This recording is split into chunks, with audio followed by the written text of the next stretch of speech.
Item Number SCP-5925 Security Level 1 Containment Class Safe Disruption Class Dark Risk Class Notice Special Containment Procedures SCP-5925 is to be contained in Standard Humanoid Containment Cell B5 of Site-118 Delta 1.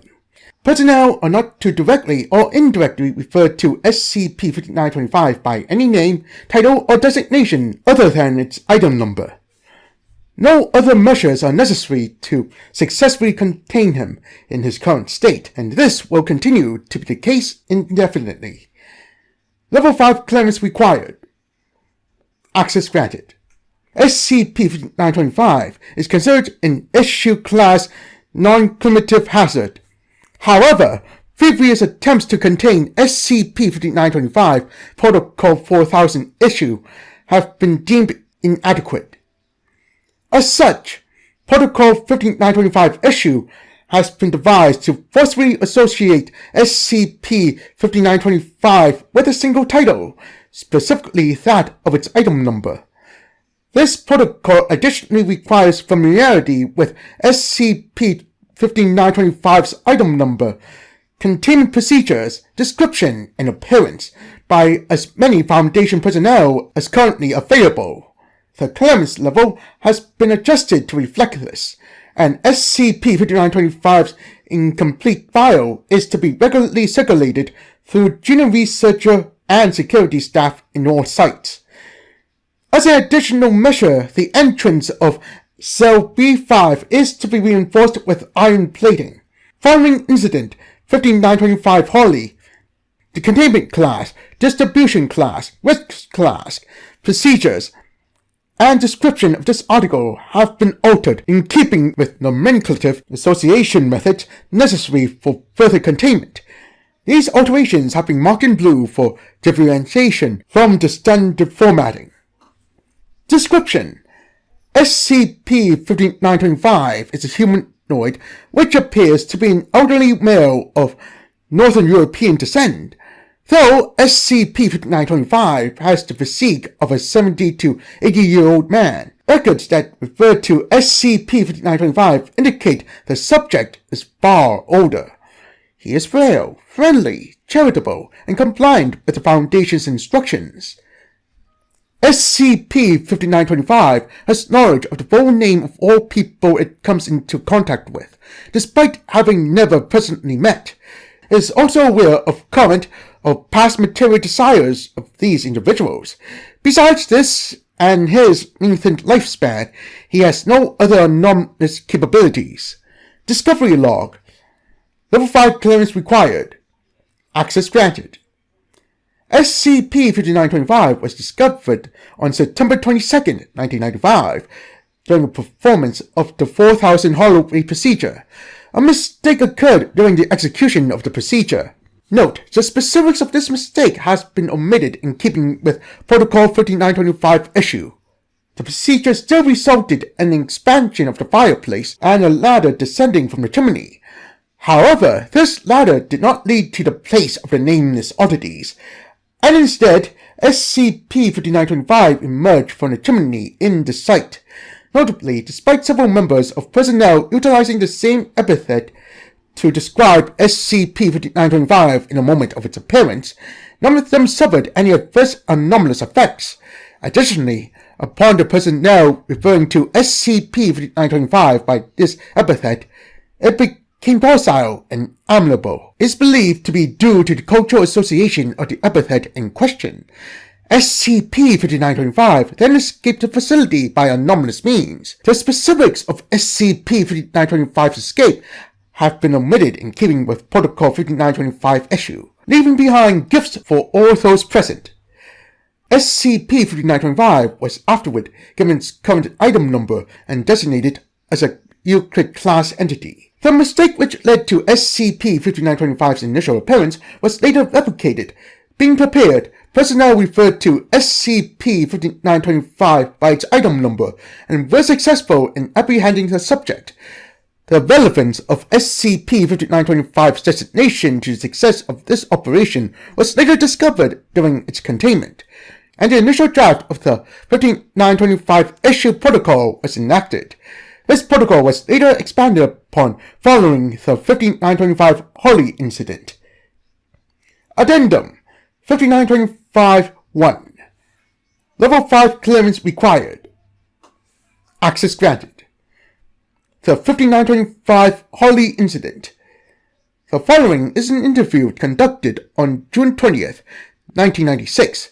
The purpose of said interview was to establish the difference between SCP-5925 and the entities residing in the Grove of Games and Names. During this interview, details pertaining to the nature of SCP-5925's status as an issue class entity were revealed, leading to the alterations to the 5925 issue protocol to more effectively contain the subject.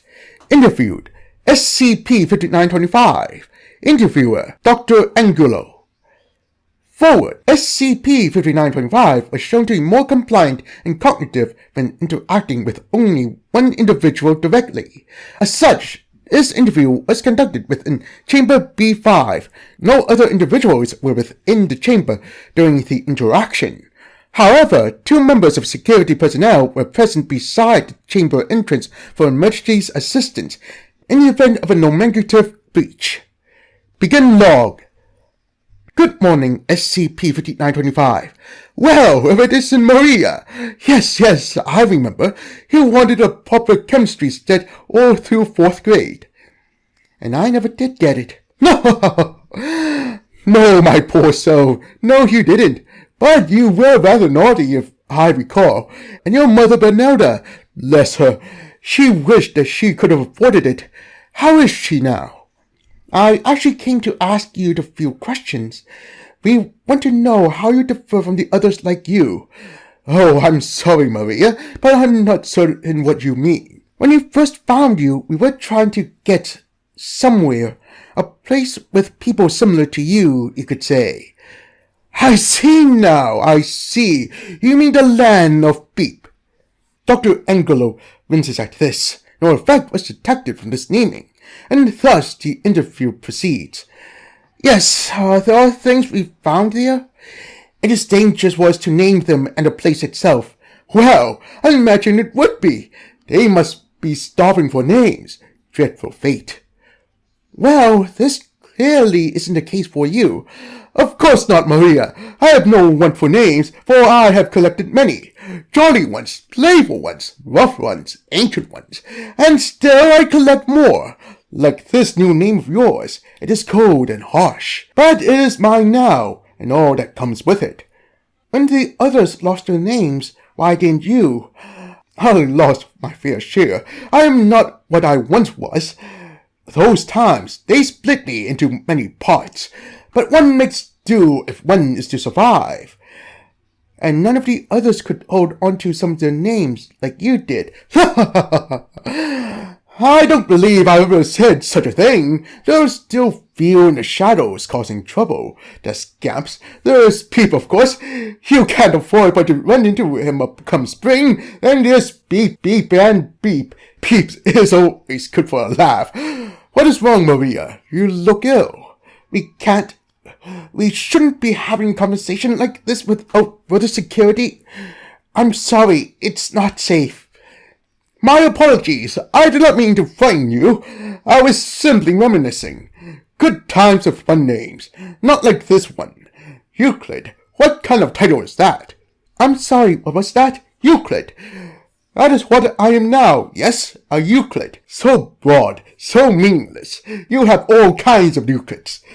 Dr. Angulo and SCP-5925's breath become visible in the air. What are you? SCP-5925. There is no name for me. SCP is a name for cruel, evil, terrible things, and so many of them so varied. But it is mine now, and all that comes with it.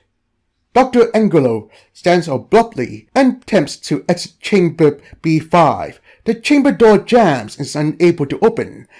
Dr. Angulo repeatedly strikes the door. Open this door now! There's been a breach! No need for that, Maria. I'm sure Jacob and Richard are already right on it. It may take them some time, though. Dr. Angulo crouches by the door, breathing into her hands. So cold, so fast. How? The cold has always been mine. The snow, ice, sleet, and of course the death that accompanies them. No matter my name, winter follows. As for how, I am an SCP now. I am capable of many things. Just as long as I'm stuck in this box with you. Speaking of which, while I have you here, Maria, I must say I'm simply not fond of this name. I like another. Can I ask for your help in that? Please. It doesn't have to be new. I'm gladly take one of the old, as long as it gets me out of this box. I have too much to do. Dr. Angulo slumps backward, appearing to nearly lose consciousness. I promise the cold will cease, Maria. I wish you no harm. Truly, I don't. All names have power, and in your world, the powers are rather grim. Hurry, your time grows short. Harley, what was that? The Harley King.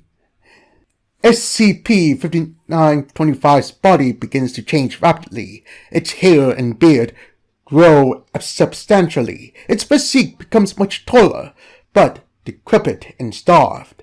A green hood and robe appear on its body. A pair of 7-8 antlers, note, described as akin to those of a stag, sprout from its forehead.